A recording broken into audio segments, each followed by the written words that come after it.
Hi, everyone. Welcome to Reimagine with Robin. Reimagine with Robin is a live conversation with a leader who is working to reinvent how we interact with the world that we live in, whether it's lost and found to modern sales and more.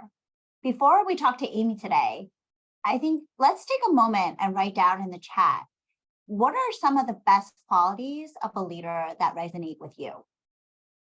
On the show today, we're going to reimagine leadership through emotional intelligence. Amy Jin, our special guest, is a leadership coach and inspirational speaker. She's going to reimagine how to turn ideas into companies, founders into CEOs, and fragmented groups into trusting teams, all through the power of emotional intelligence. Taking a step back, I first met Amy at PacWest's annual Power Play Leadership Retreat back in March, where Amy led several workshops around emotions and investing, learn, see, and do. I was immediately struck by her. Everything that she spoke about resonated with me very deeply. The sessions that she coached were led with just logic and love, with really practical tools, but most importantly, it had been coupled with Western and Eastern wisdom, which is something that I personally have never come across before. And quite frankly, it transformed me on the spot. And I just had to go up to Amy immediately after, just fangirling her, and really wanted to invite her to this show. And so thank you for taking the time out today, Amy, to join us. Robin, what a generous and wise introduction. Thank you so much for sharing that. I am so delighted to be here and honored to be here with you. Thank you. And today, I think it's especially relevant because as the current events around the world continue to unfold and, all of our hearts remain heavy and conflicted, and during these times of crisis, we really want to support each other with empathy. And so today's topic is really around how leaders can lean in and grow their own emotional intelligence skills. So grateful to have you, Amy, on our show today. And maybe first off, we can start by telling us who you are and a little bit about your personal journey over the years. Well, yeah, I'd be happy to share. So I was born in China. I'm an immigrant. My dad is an atomic physicist. So he came to this country on a scholarship, a PhD in physics. And he was very math and science. And so our household was. And so emotions had really no role in our household. And I remember many times being 3-4 years old and my dad saying, like, control your emotions, control your emotions. So I spent a long time actually being divorced from my emotions and not really utilizing them and thinking, I adopted the mindset that they don't belong at work. They don't belong, they only get in the way, right? They are obstacles to overcome. They're things we have to control, and they make us less smart, less good, almost to that extent. But it was through that journey that, I went and did psychology in my undergrad. I did sales at Open Table. I had this career. But what I really started to recognize was that I wasn't happy with my life. I had achieved all the stuff. I had my dream job at Google at the time. They had moved me to London to internationalize Android Pay, which is now Google Pay. I was like flying to Spain and eating jamon on the weekends. Like, it was the best life, but I wasn't happy. And what I recognized was that I wasn't including or integrating a key part of myself, which is my emotions, how I felt, my authenticity, which is embedded in my emotions, and my spirituality, like who I am really here on earth, my purpose. It was only through reclaiming my emotions, asking myself, what do I feel? And using that intelligence that I actually was able to find what I'm supposed to do on earth, which is right now what I do is I coach and I help founders bring their visions and missions to life to make the world a better place. So that's my partnership, but I could not have gotten here. I could not have led myself here without listening to the wisdom of my emotions and my heart. So that's a little bit about my journey and why this matters so much to me. I'll add one more thing, which is in my coaching practice, where I coach founders, co-founders, and their teams, I recognize that 9 times out of 10, even if the founder came to me with maybe it was a go-to-market problem or a feedback problem, that 9 times out of 10, what we were talking about is the skill of emotional intelligence. So that's also why I care so much about this topic. I think it is a root foundational skill that can make us better leaders. So on that topic, what exactly is EQ or the emotional quotient or emotional intelligence? Yeah, what is it, right? It's so overused. We've seen it for the last couple decades. You can ask Chat GPT what it is, right? I will give you that definition first and foremost, right? It is Mm, the ability to understand and manage one's own emotions and then also influence those of others. It's a very simple definition. And so what you recognize in that definition is it's interrelational. It's between you and another person, and it starts with your own understanding and awareness. And the reason that that's important is because that's also what a leader is, right? The most basic definition of what a leader is simply someone that others follow. You can't be mhm. a leader in a silo or in a vacuum. You can't be a leader of one, right? It's leadership is interrelational. So that's what I would say EQ is. But I also want to give you some data around what Okay. EQ is, okay? Mhm. Because I always find that that's important. Kind of like, why should we care, right? Yeah. Why should we care, right? So I'm going to give you 3 pieces of data. Yeah. Or is it even real? Is it even real? Oh, that's a good question. Is it even real? Okay, let's go to that one next. Let me write that down. Um, Let me give you the data first, okay? Yeah. First piece of data. EQ is twice as important, 2x, as IQ and technical ability in Mm, driving performance. So the way I like to think about that is you have the ability to 2x your performance if you're only leading with IQ, your cognitive ability, and your technical skills right now. mhm. That just think about that for a moment. 2x revenue, 2x growth. That's meaningful, right? Okay. Research that number 2. Leaders who master empathy perform more than 40% higher in coaching, engaging others, and decision making.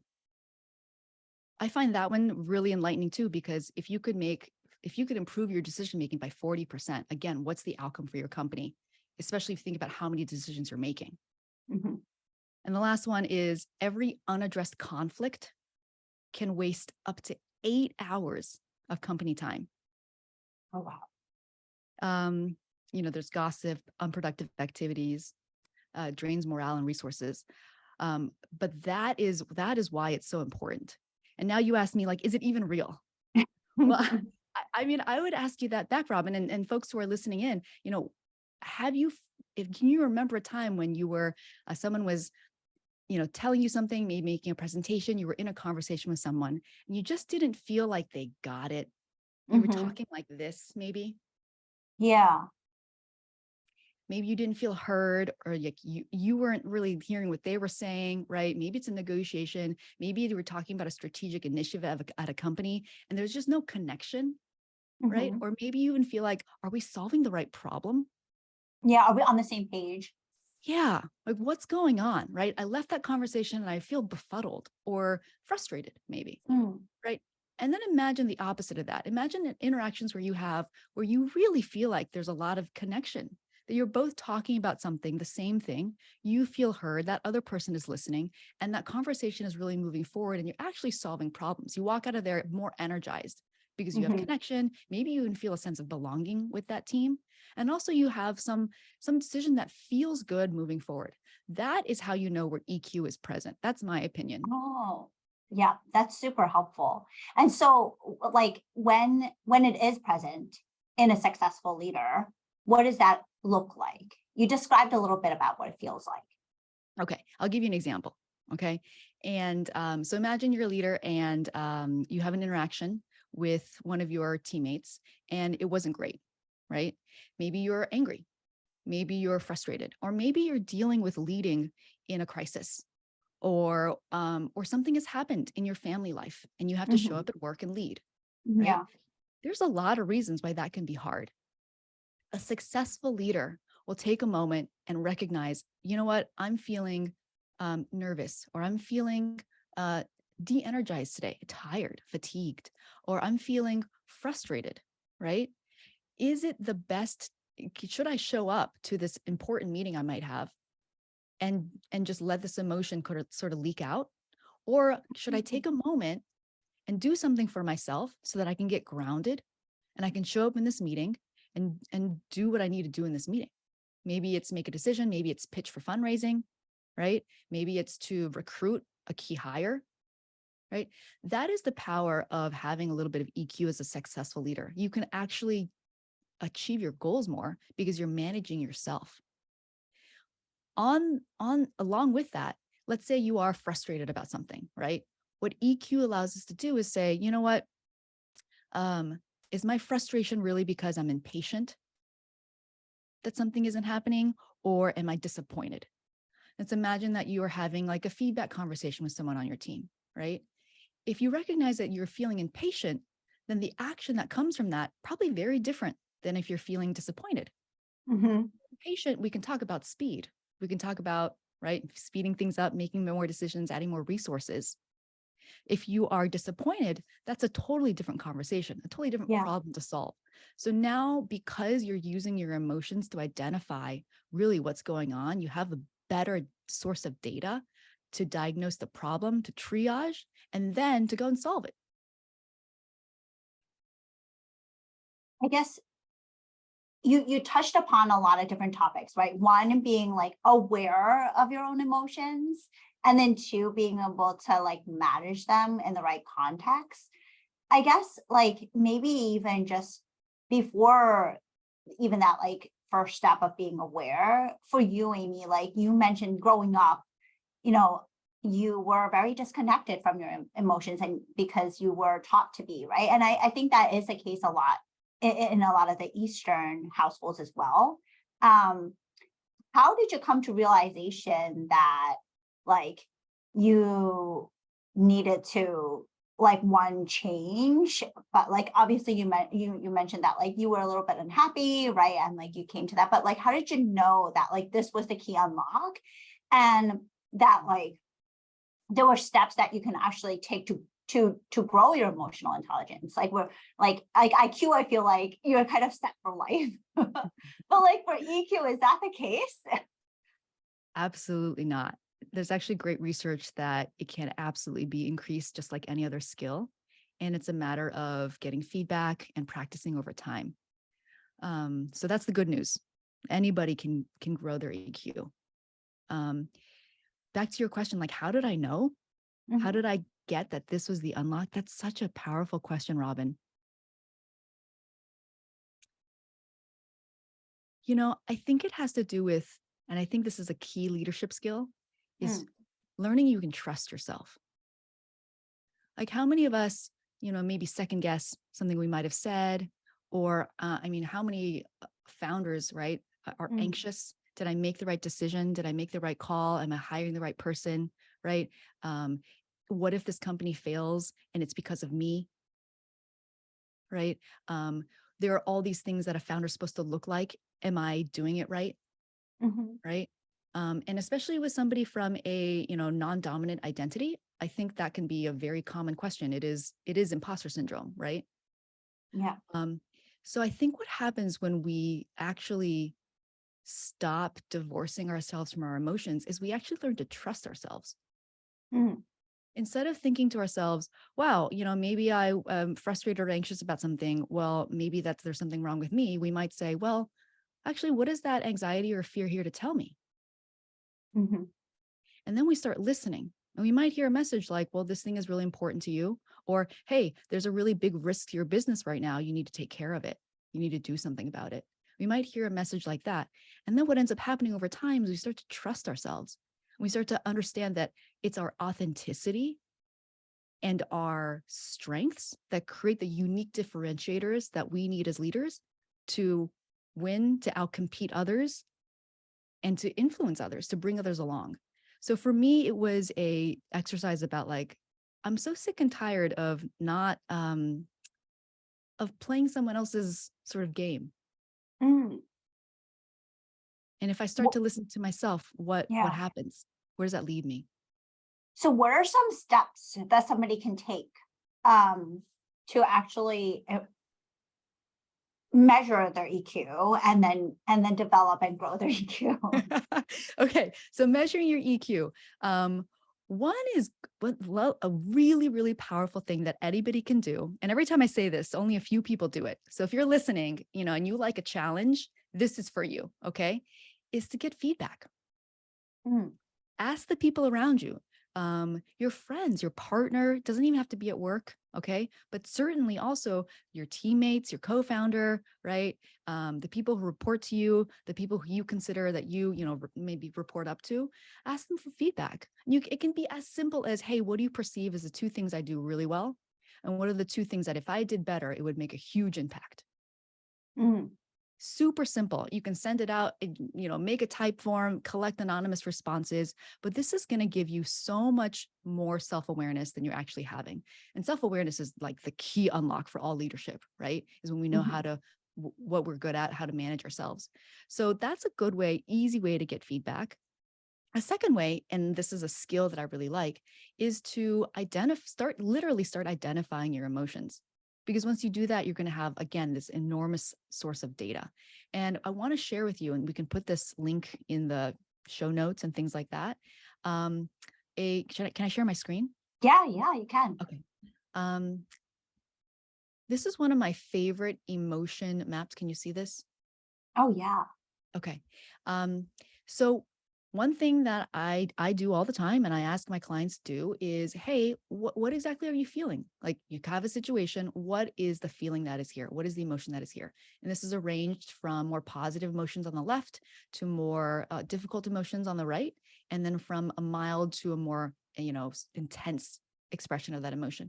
And just go over here and like throw darts at this board and start to get the vocabulary and Mm, the language skills to identify what you're feeling. Because again, this is the value of knowing the difference between impatient and disappointed. So this is a very, very simple exercise that you can do. yeah. Okay. And then the next thing that I thought could be helpful for this audience is this 3-part sort of notice, decide, act uh, protocol, if you want to call it that. I remember this when you put it Yes. onto the screen at the workshop. Yeah, I took a exactly. screenshot of it. Yeah. Hopefully it's very simplified, easy to remember NDA, not a Mhm. non-disclosure agreement, but a way to practice your emotional intelligence. And I'm absolutely happy to share the slide, but essentially it's 3 steps. Number 1 is you're just noticing. And this is a mindfulness exercise. So you're tapping into the benefits of mindfulness and meditation here. And you're noticing the emotion that's here, right? And then only after that, you start to make a decision, because that's where things start to become practical and tangible. And you ask, what is this emotion here to tell me? And what action will bring me closer to my values? This is a part of being emotionally agile as well. And then you do something about it. And this is iterative, right? This is as with any skill, it's about practicing over and over and over again. So start with something small, maybe lower stakes, right? And see what happens. And then imagine you getting really, really good at this, right? Imagine having done this, week over week, month over month. And in 3 months, what's possible? Yeah, I know we were talking about this like briefly right before we started, but motherhood has been very transformational for me, and you mentioned you too, but in particularly around even just like recognizing emotions and teaching my own children about emotions, and just like stepping back and be like, oh, it's not their fault, or like I'm feeling triggered, or I'm feeling XYZ emotion now, and like it is because of something that they did but not who they are, right? And it also translate to like work, because sometimes you're, like you said, you're going into a meeting, you're feeling very anxious or you're very irritated. Like, is it because of a specific thing, that like conflict that arose between you and a colleague, or is it something else? Is it you? Is it that person is having a bad day, right? Like it just, I don't know. I have so many new feels in the last 4 years, just because I have to go through it with my own kids, that I have to learn it as well. I think what you're sharing is so brilliant, Robin, because and the like the for me, the key sort of genius behind what you're saying is it actually makes you free from other Mm, people's stuff. When you say like, okay, my child did something, therefore I'm angry and it's my child's fault, I have to fix my child, or my teammate did something, right? And mhm. now I'm pissed and it's their fault. I'm blaming them. It's basically all them.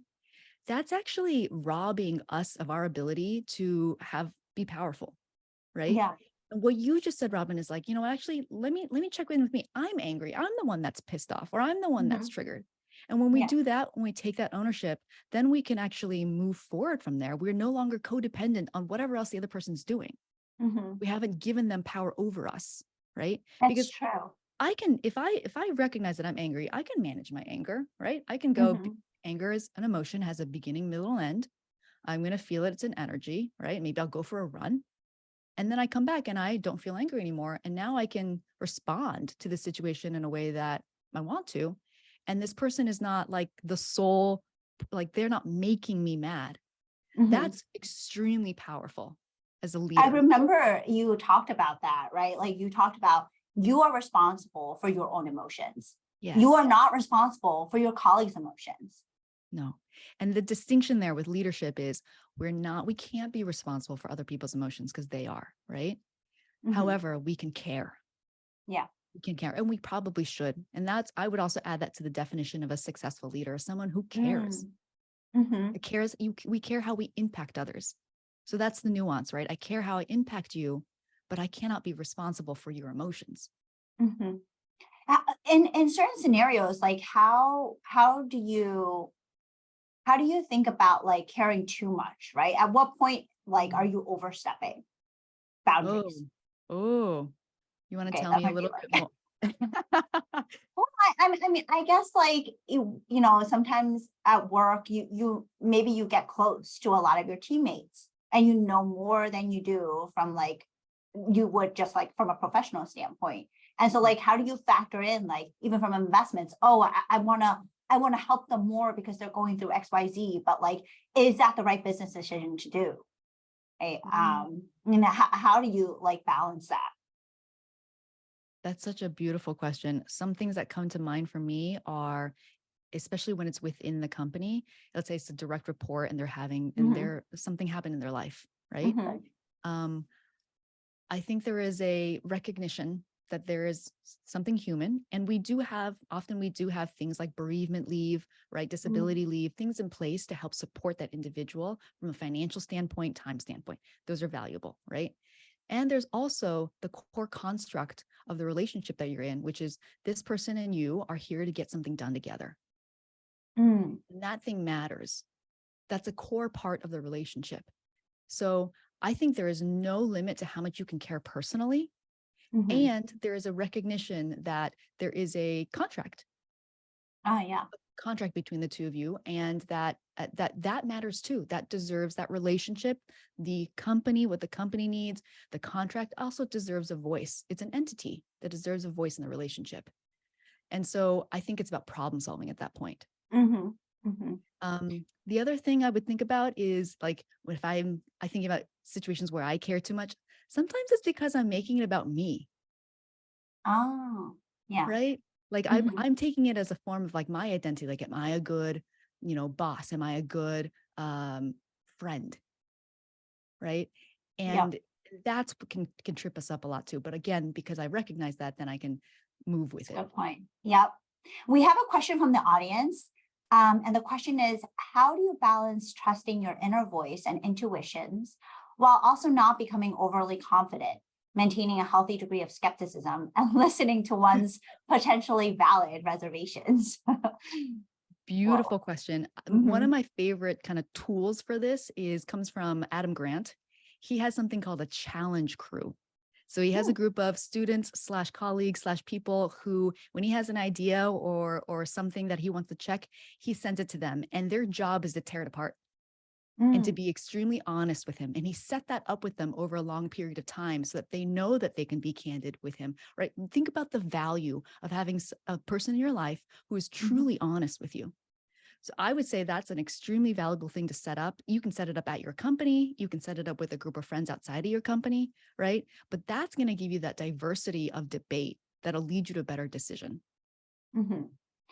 Yeah, I actually, I don't know when I started to form this, but maybe a couple years ago, a leader had given me the advice of like, you should have your own board of directors, right? Like your Yes. own group of advisors, very similar to like a company would need it. And I do, I have it where I have a couple friends who are my trusted people go to and be like, be honest, right? And tell me, like, does this make sense? Does it not? And we have the freedom to do that with each other. Yes. I think we all need that external perspective, right? Mhm. Maybe one more thing I'll add to this question, beautiful question, is when you think about your intuition and your motivation behind wanting to do something, especially if you're the CEO, right? Yeah. Um, really starting to ask yourself why, where that's coming from. Mm. I think there's so much wisdom in that. Sometimes it's because of a fear. And do you want to make that decision based off of some fear or that feeling of lack, right? Or what's the criteria from which you're going to make this decision? What does it mean for you? Are you making it about you and your identity in some way? The classic thing, ask why 5 times. Mm. Yeah. I guess like the very last question that we have for today is it ever too late to shift your management style? Um, So I think this question makes me chuckle, and like flippantly, I want to say yes when you're dead. because because I can't anytime you want to change your management style or try a new skill, you can literally start right now. Literally right now. And let's say you mess up or you don't have a good Mhm. experience or you trip up, you can just start again. Actually, that's what Mm. being a mom has also taught me, like getting my kid, trying to get him to sleep, They're right? not going to remember the next Yeah. day.